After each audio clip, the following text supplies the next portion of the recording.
Hello, my name is Mendel Teldon, and I'm a recovering Hebrew school teacher. Not all Hebrew school experiences are the same. There's the story of the child that comes home from Hebrew school the first day, and his father asks him, "So what did they teach you today?" And he says, "Dad, they taught me the Kaddish." The Kaddish, of course, is the traditional prayer that a child says when his parent passes away. And the dad's, pretty upset. He says, I'm 36 years old. I've got a long way to go. Why are they teaching you the Kaddish? The next Sunday, he runs to the Hebrew school. He approaches the director and he says, "Why are you teaching my kid the Kaddish? I'm mid-30s. I've got a long way. That's a little insulting." He says, "Mister, you should only live that long till he learns how to say it."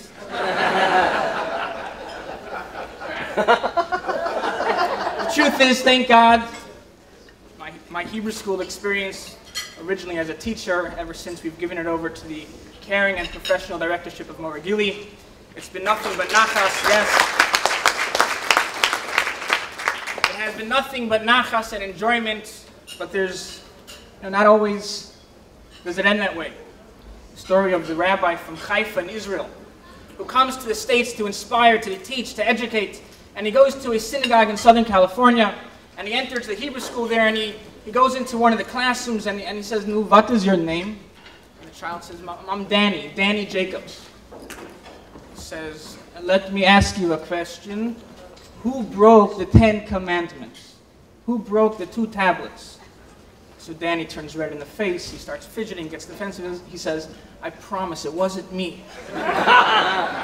So the rabbi is going crazy. He says, "This is what they teach you here in America." He runs to the principal. He goes into the principal's office and he stops and he says, "Listen, I go in, I meet Danny Jacobs, and I ask him who broke 10 Commandments.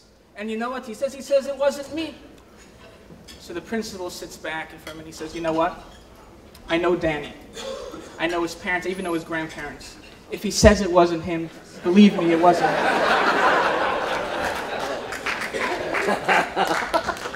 The beauty of the Hebrew school, the beauty of the education, the beauty of Chabad is the ability to make sure that every Jewish interaction, every experience is a memorable one. Every single time a child, an adult, anyone in the community is engaged in their Jewish heritage, it is a beautiful, positive, and inspiring experience. I think another remarkable thing of the Hebrew school, and by extension of that, really all the programs at Chabad, is the diverse attendance. I think the attendance, the student body at Chabad Hebrew School is really a model of Jewish diversity. The story is told, Rabbi Shalom Ber of Lubavitch, the 5th Chabad Rebbe, as many of the Chabad Rebbes, the Chabad leaders would do, he spent much time with people who seemed to be rather simple and unremarkable. The simple folk. He lived over 100 years ago in Europe, and there were many scholars in town, but there were also the simple ones. And his time was equally divided between the scholars and the simple. One of his prestigious, well-known students, his name was Monye Mosenson. He was a diamond merchant, a very wealthy individual. And one day he approached the Rebbe, he approached his teacher, and he says, "I have something that's been sitting in my mind for years. It's been weighing down on my heart for a long time, that I finally have the courage to ask you. You're a Rebbe, you're a scholar, you're a mystic, you're a teacher, you're a leader. Why is it that you spend so much of your time with these simple people? Don't get me wrong, they're nice. They're nice people. But I'm sure you don't discuss deep, esoteric, mystical teachings. You don't solve any tough Talmudic problems. And nevertheless, you invest, you commit so much of your time to these simple people." And the Rebbe looked at him, and the Rebbe immediately changed the subject and says, "Monye, what do you do for a living?" Monye says, "You know, Rebbe, I deal in diamonds." "Do you have any with you?" "Of course. As a salesman, I always have my goods readily available." He opens up his pouch, he takes out some beautiful diamonds, and he shows them off. "Look at this one, this is beautiful. Look at this, the color." And the Rebbe says, "You know what, I actually like that one a little better." He points to the side of the pile, one of the smaller diamonds. I like that one actually. The shine there is unique." So Monye says, "I'm not one to argue with my teacher. I'm not one, the Rebbe, the leader, I'm not one to really argue, but look at the clarity of this one. The cut, the carrots." Baruch, I'm missing 2 seeds, right? The clarity, the cut, the color. So the Rebbe says, yes, but look at this one on the side. It's pretty as well. And Manya stops and says, listen, with all due respect, to comment on a diamond, you have to be a maven. You have to be a connoisseur. You have to appreciate the nuances in every single diamond. So the Rebbe stopped him and said, quite correct. You are a maven on diamonds. I am a maven on souls. What you see in a diamond, what you see every diamond, the way the light reflects off of it, the way every single diamond has its unique approach and unique value, I see the same exact thing in every single soul. There's no soul that you could say is not unique, and there's no soul that you can approach it and say it does not have a time and place. Ladies and gentlemen, the same perspective, the same enthusiasm is what the Rebbe taught us, is what the Hasidim, what the Chabad movement represents. The beauty of every single individual. The Rebbe would teach that every time you meet someone, you don't look at what they are now. You look at the potential that each person has. When you walk into a situation, it's not what the atmosphere is at this time and today, but you have to imagine the potential of what it can be tomorrow. As my wife spoke last year at the same event, every soul is a diamond. Every soul has its unique potential. And the purpose and the mission of Chabad is to be able to give every diamond, every gem, the opportunity to polish itself and to bring out the shine and the clarity that every single one has. No two diamonds are alike. Every single one brings something new to the table. But the Chabad message is still simple. Let it shine. Every shine is needed. Every diamond is precious. There are those that feel that unity means uniformity. We all got to look the same. We all got to do the same thing. And only when we're all exactly the same, then we are able to come across as a united community. But Judaism teaches us something so much deeper. Only when there's diversity, when there's different people, different perspectives, different world outlooks. But nevertheless, we come together with a common goal, with a common purpose of good. Each and every one still remaining and retaining their individuality. That is true unity. That, ladies and gentlemen, are what we're celebrating tonight. When Chabad opens its doors, we embrace everyone, and everyone that walks in the door is welcome. Affiliated, unaffiliated, Republican, Democrat, right-wing, left-wing, rich, poor, affiliated, unaffiliated, involved or uninvolved.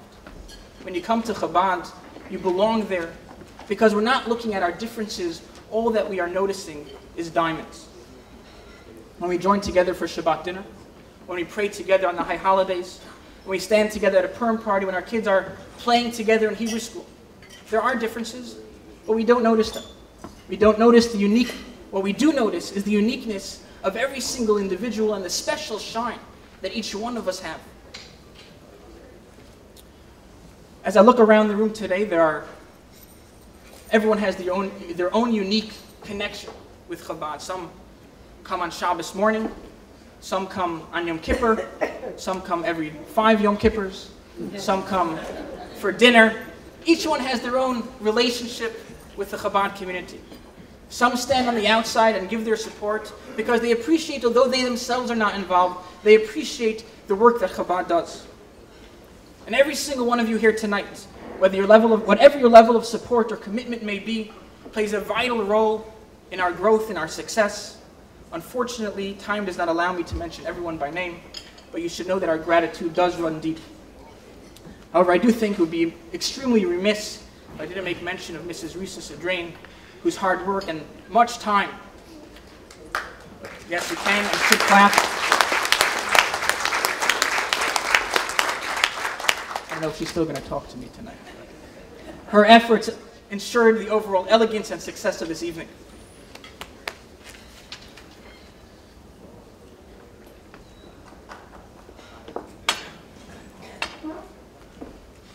Indeed, every diamond, every individual is precious.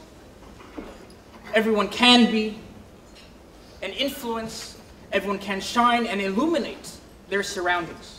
Each one of us are a leader in our sphere of influence. Each one of us interact with other people, and we have to allow ourselves to come out, to shine, and to bring brightness and warmth to all those we encounter. As I've learned over the last many years, and I've definitely learned from my esteemed parents, Rabbi and Mendel Teldon, who were the founders of Chabad here on the island, is that every single deed,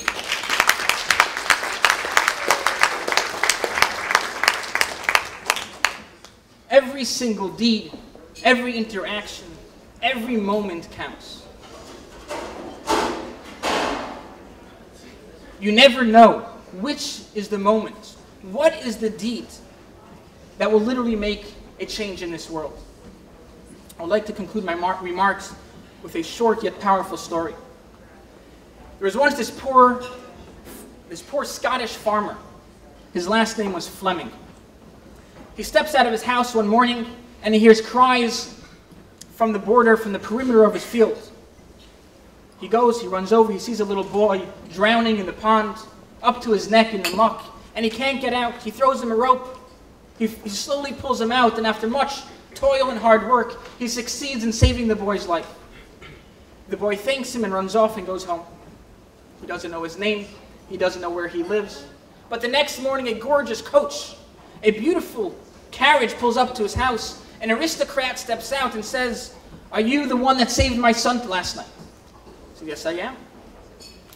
"Name the price, I would like to say thank you." He says, "Don't be ridiculous. Every human being would do the same. A boy is drowned and you save him." He says, "Name the price." "There is nothing I can do," as tears are running down his eyes. He says, "There's nothing I can do to repay you. Name it and I will do it." I'm a human being and I saw someone in trouble and I helped him. At that moment, Mr. Fleming's son hears the commotion from the house and he runs to the front door. And the nobleman asks, "Is that your son?" "Yes, it is." "What I would like to do is send your son to the same schools that I send my son to. If he is anything like his father, which I'm sure he is, an education together with my son at the best colleges throughout Europe will do him well." Like a good father, he says, "I accept. For the education of my son, I will definitely do it." This little Fleming boy goes off to the schools throughout Europe, graduates medical school in London, and he ultimately became known as Sir Alexander Fleming. You may know the name, the man that discovered penicillin. A few years go by, and this aristocrat, his son, catches a strong case of pneumonia, and his life is saved by penicillin. The rest of the story is that this nobleman, whose son was about to drown in the lake, who paid for the discovery of penicillin, his name is Lord Randolph Churchill, and his son was future known as Sir Winston Churchill, the illustrious Prime Minister of England. That is the circle of goodness. That is the circle of the good deed. Each one of us, we don't know what we have the power to accomplish. We don't know what position we are in at every moment of every day. The shine of the diamond, sometimes it gets covered by a little dust. Sometimes we have to dig deep to find it. But the illumination is there. We just have to look it out. But each one of us are in a position to shine to all those that we come in contact with. These are powerful words. But these are words, these are not just sayings, these are things that we try to live our life by. And these are the bedrock, the foundation of what Chabad International and Chabad of Mid-Suffolk is built on. During the course of the next few minutes, the rest of the program, you're going to be introduced to 5 tremendous individuals who totally get these ideas of caring for another, being leaders and influences of their surroundings. I speak, of course, of our honorees, Dr. Elliot and Renee Birnbaum, Andrew and Elisa Haber, and Vincent Tremarco.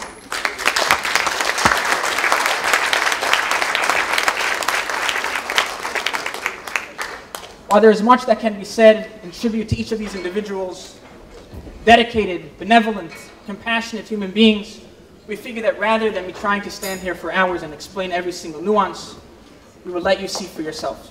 So first, about our dear friends, Dr. Elliot and Renee Birnbaum, please take a look.